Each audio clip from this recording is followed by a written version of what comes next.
Okay, so you want your own superyacht. You've seen one anchored outside a hotel, watched its tender cross the bay, and noticed people aboard live on a different schedule from those on shore. Eventually, you open the listings. The number surprises you.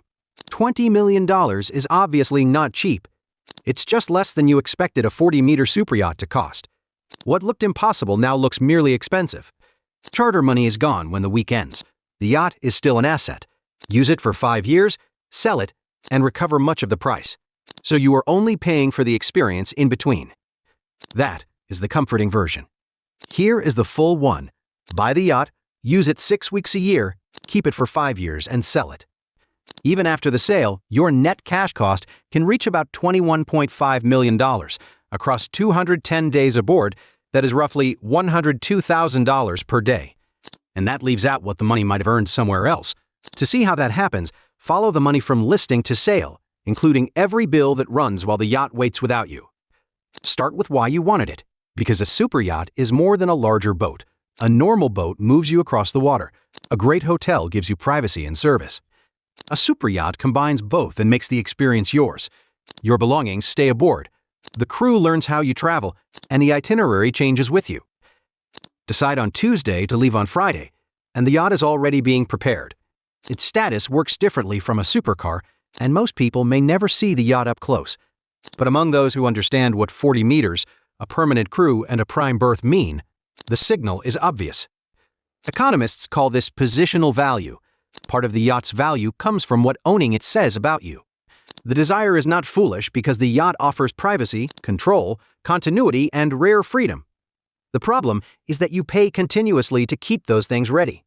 You find a 40-meter brokerage yacht, base it in South Florida, keep it for 5 years, and use it 6 weeks each year. The listing says $20 million. At first, the deal looks simple. Write the check, and the yacht is yours. But the listing price is only the beginning. Before the yacht can operate the way you expect, it needs a survey and maritime legal work. Then come registration, delivery, and the first improvements that turn somebody else's yacht into yours. Set aside $1 million. Another million is only 5% of the purchase price, which can sound like the cost of doing a deal this large properly.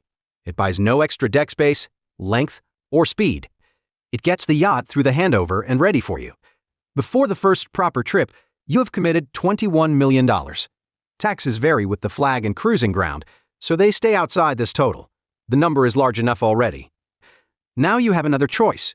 Some buyers finance to keep capital invested, but you write the check. No monthly payment, no interest bill, no bank. Paying cash feels like the conservative choice, but you have only removed the lender. All $21 million is now locked inside one indivisible asset. You can sell part of a stock portfolio. You cannot sell 10% of the engine room. A yacht does not become liquid because you want the money back. While you wait for a buyer, you still pay to crew, berth, insure, and maintain it. 5 years later, you accept $14 million for the yacht and spend $1.2 million selling it. What comes back to you is $12.8 million. You put in $21 million and recover $12.8 million, leaving a gap of $8.2 million.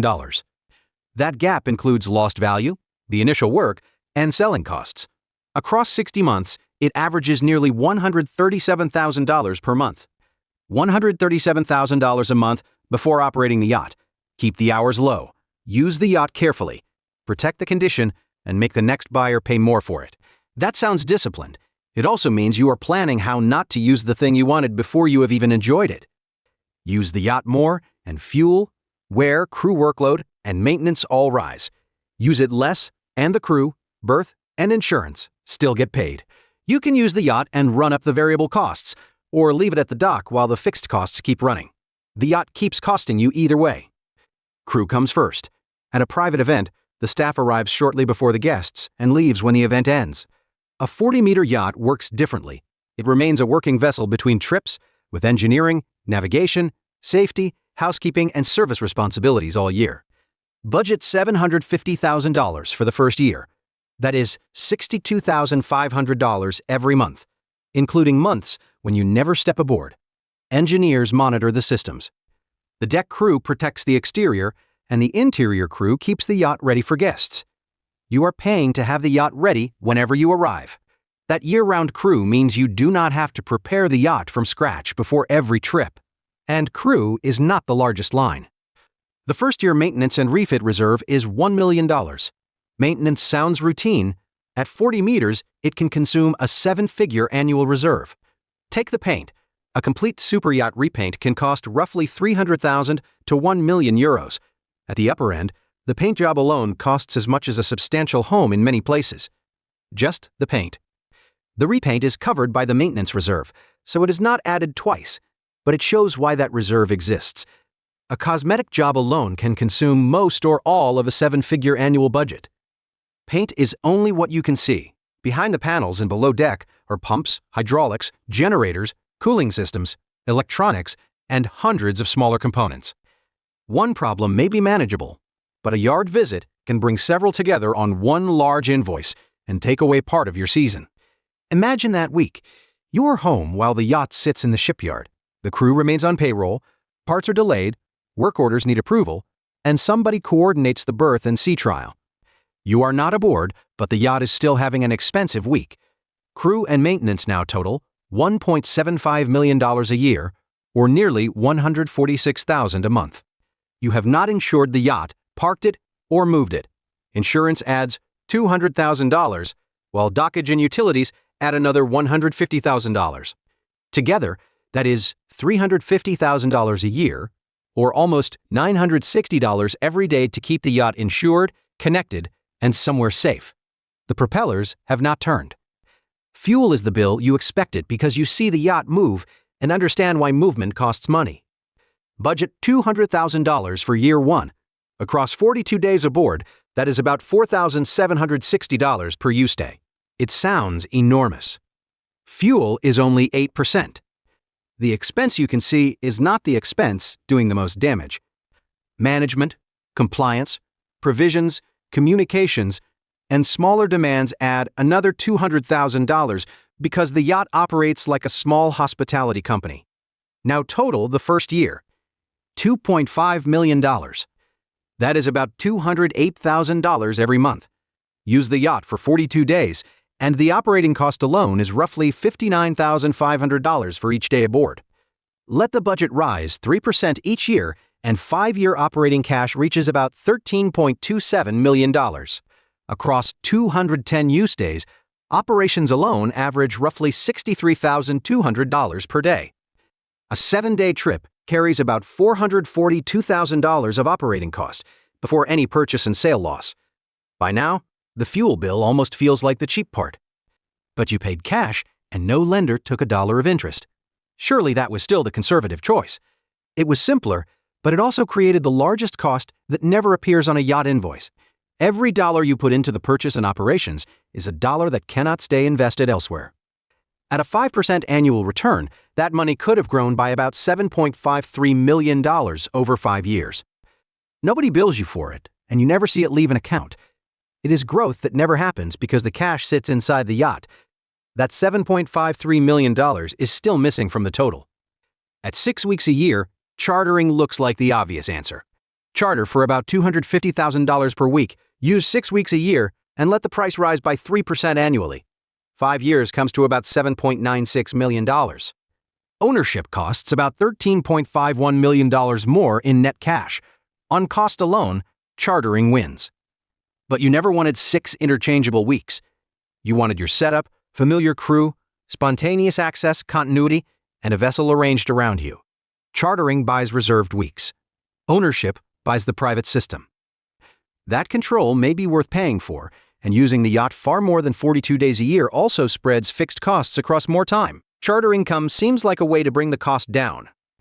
Charter income can offset part of the budget, but you give up access and take on more wear, compliance, management, guest turnover, and scheduling limits. You wanted the calendar to answer to you. Now part of it answers to charter clients. It may be a sensible business decision, but it is a different kind of ownership. Your yacht could still be the one that holds its value. A desirable builder, a scarce design, exceptional maintenance, or a well-timed purchase can support resale. That is real, but you earn it through the yacht you buy, the price you pay, and the condition you preserve. It is not included with every listing. Another yacht selling well does not turn yours into an investment. At this point, the spreadsheet looks complete, but it still misses one cost. You can hire a manager and remove much of the work, but not every decision. You plan to arrive Friday. Then the weather changes the route. A part is late, a crew rotation affects the schedule, or your preferred berth is unavailable.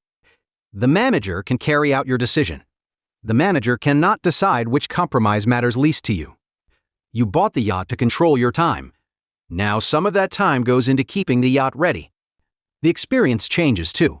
The first season feels extraordinary, but by the fifth, parts feel normal. The build does not shrink when the experience no longer feels new. Then, an unused week bothers you. The yacht is waiting, the crew is ready, and the berth is paid. So staying home feels wasteful. You schedule another trip, partly because you want it, and partly because the yacht needs to feel justified.